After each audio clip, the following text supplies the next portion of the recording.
자, 이게 바로 정부가 거짓말을, 뭐 거짓말 내지는 거짓말이 아닐 수도 있고요. 어쨌든 정부로서는 시장은 어쨌든 중기적으로 균형에 들어가도록 되어 있습니다. 반드시.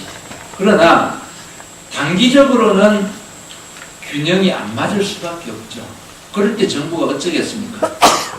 균형에 이를 거라고 얘기하겠습니까? 단기적으로 균형이 안 맞으니까 여러분 빨리 집 사세요. 그렇게 말하겠습니까? 정부 너무 욕하지 마세요.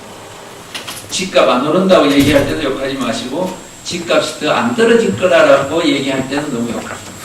정부로서는 그럴 수밖에 없습니다. 왜냐하면 이게 이틀 만에 수요 공급을 맞출 수 있고 중국에서 수입해올 수 있는 물건이라면 정부가 거짓말 안 할 수 있습니다. 자, 지금 수입한다. 그러니까 정부는 어떤 말을 합니까? 자, 신도시 시세는 알만한 사람 다 알아요. 저거 5년 걸려야 공급되는데. 알지만 그렇게라도 해서 심리적인 안정을 취하려고 하고 또 필요하면 수요가 너무 급격히 늘어나면 이걸 통제하기 위해서 협박을 하기도 합니다. 무슨 협박이냐면 노란 완장 차고 나가죠. 세무서에서 나가서 저기 집 사면 발목 자른다 그러고 돌아다니고. 저는 정부라면 그럴 수밖에 없어요. 그걸 시장에 맡긴다? 정부라는 관점에서, 정책이라는 관점에서는 그럴 수밖에 없습니다. 설령 전세금이 더 오를 듯 해도 전세가 안정되고 있다고 말할 수는 없습니다. 그렇죠? 동의는 잘 안 되시죠? 그래도 억울하시죠? 정부가 잘해야지 말이야. 미리 예측해서 잘하기도 쉽지 않죠. 왜냐하면 경제 주체들은 심리에 의해서 또 자기가 이게 돈이 번다는 걸 눈으로 확인하기 전에 움직이지 않는데 미리 예측해서 우리 배추값 오를 때마다 정부가 욕먹지 않습니까? 왜 전국의 농민들에게 잘 알려줘서 자, 원래는 과잉 재배가 예상이 되니까 저기 배추 좀 그만 심어라 라고 얘기를 해라. 뭐 혹은 배추가 모자랄 듯 하면 정부가 미리 수입을 하든지 하죠. 꼭 사고 터지고 하냐.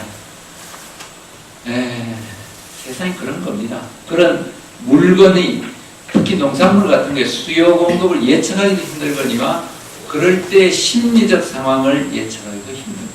이른바 매점 매석이라는 게 부동산에서는 투기 아닙니까? 그게 왜 일어나겠습니까? 오를 듯 하면 시장 주체들이 달라붙어서 고춧가루도 사모으고 그러는 거 아니겠습니까? 심지어 얼마 전에 봤더니 콘돔이 지금 매점 매석이 일어나고 있답니다. 고무 원료값이 오른다고. 인터넷에 보니까 별 희한한 기사가 다 있거든요. 집도 마찬가지입니다. 그래서 공급 시차에 따른 이 상황은 대개 수급이 맞춰지는데 제가 보기에는 3년씩 걸리는 것 같습니다. 오를 때는 3년씩 제어하기가 어렵고요. 내려갈 때 역시 3년씩 제어하기가 어렵습니다. 반면 이제 단기 변화가 있습니다. 이거는 유동성이라든가, 그러니까 이거는 정책 변수도 많습니다. 이렇게 잡을 수도 있지만 동시에 잘 안 잡힙니다. 심리적 요인이라든가. 그래서 결국 부동산 시장이라는 건 이 세 개가 움직입니다. 세 개가 조합을 이뤄서 가는데 저는 첫 번째 장기 추세는 거스를 방법이 별로 없습니다. 사실은. 뭐 인구가 줄어든다? 그걸 제어하려고 정부가 어떤다 하더라도 아마 지금 저출산 대책 세운다 그럽니다만 한 20년 걸릴 겁니다. 그죠? 중기 대책은 주기로 보면 그래도 한 5년 이내에 올라갔다 내려갔다를 이렇게 뭐 조절할 수 있거나 하여튼 그 변화가 나타납니다. 단기 대책은 빨리 나타난다만. 그래서 이걸 아까 봤던 전 세계 그래프와 연결하면 이렇습니다. 두바이 인구가 뭐가 있습니까? 관광객 보고 한 거거든요. 상주 인구라는 것은 원래 저기 낙타 타고 다니던 유목민들하고 외국에서 오신 분들, 방글라데시나 이런 데서 일하러 온 분들, 혹은 좋은 직장에 그야말로 관광객처럼 오신 분들인데, 즉 원래 인구라는 측면에서는 올라가고 자시고 할 게 없는 것이 있습니다. 그죠? 그래서 결국은 다른 요인을 가지고 이제 시장이 살아났다가 신기루처럼 꺼진 경우고요. 미국이나 유럽 국가들은 인구 구조로 보면 사실은 이 정점을 이미 지났습니다. 산업이 대단히 토지를 필요로 하는 이런 산업이 아니고 이미 상당히 고차 산업으로 들어가 있는 상태입니다.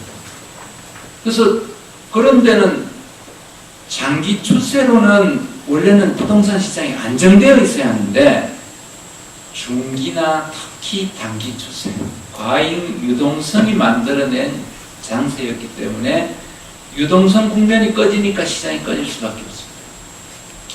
그러나 중국은 기본적으로 인구나 산업 자체가 시장을 밀어올리는 구조에 있기 때문에 웬만큼 다른 요인들이 뭐 등락이 있긴 하더라도 상당 기간은 올라갈 수밖에 없는 거죠. 저는 비슷한 해석으로 한국의 부동산 시장을 보면 한국이 이 그래프들 중에 어떤 요인이 제일 크게 작용을 하느냐라는 게 결국 결정 변수 아니겠습니까? 제가 보기에는 결국 장기 흐름이 아직 정점을 지나지 않았다 하는 점이 중요한 것 같고요. 아직 적어도 수도권에서는. 그 다음에 중기적으로는 저는 상당히 내려가는 하강 압력이 있다. 왜냐하면 한 6년 호황기였지 않습니까? 그러면 한 5년 불황으로 들어갈 수밖에 없습니다. 그래서 저는 뭐 이거에 대해서 마치 한 2년 집값 안정됐으니까 또 오를 거다 바닥이다 라고 말씀하시는 분들에 대해서 그냥 저는 무슨 근거가 복잡한 근거가 있어서가 아니고 이런 그래프의 조합이라는 근거에서 볼 때 그렇게 빨리 회복되는 것은 불가능하다 저는 그렇습니다. 여러분 이걸 생각해 보시죠. 1988년부터 90년 말까지 한국의 부동산 가격이 당시로서는 사상 유례 없이 올랐습니다. 기억하시죠? 많이 올랐습니다. 그리고 91년부터 외환위기 요인을 제외하면 96년까지 내려갔습니다. 근데 내려갔다는 게 폭락했다는 뜻이 아니고요. 마이너스로 내려간 것은 한 해인가밖에 없었고 91년인가 그렇고 나머지는 대개 0.몇% 수준이었습니다. 근데 그때 물가가 연 한 4, 5% 됐으니까 실제로는 마이너스 한 3% 정도 있었다 이렇게 보시면 됩니다.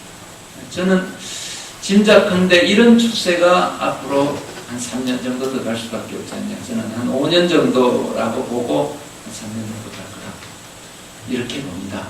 그런데 여기에 한 가지 단기 변수가 좀 문제가 되는 것 같습니다. 결국 뭐냐 하면 이게 100년 만의 경제 위기든 뭐 300년 만의 위기든 혹은 20년 만의 위기든 하여튼 엄청난 동반 위기를 맞이했습니다. 전 세계가.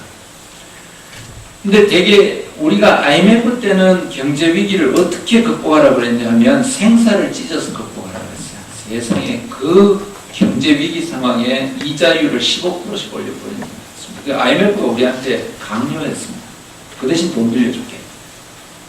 근데 정작 이번에는 미국 진해가 부도가 나니까 전혀 고통을 겪을 마음을 안 갖고 있습니다. 어떻게 하느냐 하면 돈을 더 풀어서 해요. 전 세계가 너무나 공조하고 있습니다. 미국, 중국이 환율 정쟁을 하면서 서로 환율을 자기 돈 가치를 더 떨어뜨리려고 하기 때문에 서로 돈을 경쟁적으로 더 풀고 있습니다.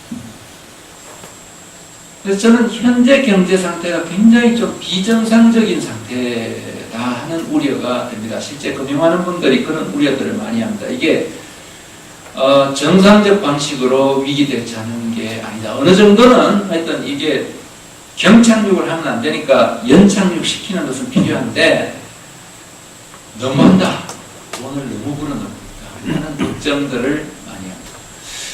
이게 지금 미국의 주가를 거의 10,000 가까이 끌어올렸고 한국의 주가도 거의 고점에 거의 다가서고 있죠. 이런 지경으로 가고 있는 것 같습니다. 이 마이크 줄이 있는 마이크 없어서 제가 한 위치에 서 있으니까 이 눈이 시선이 고정이 돼서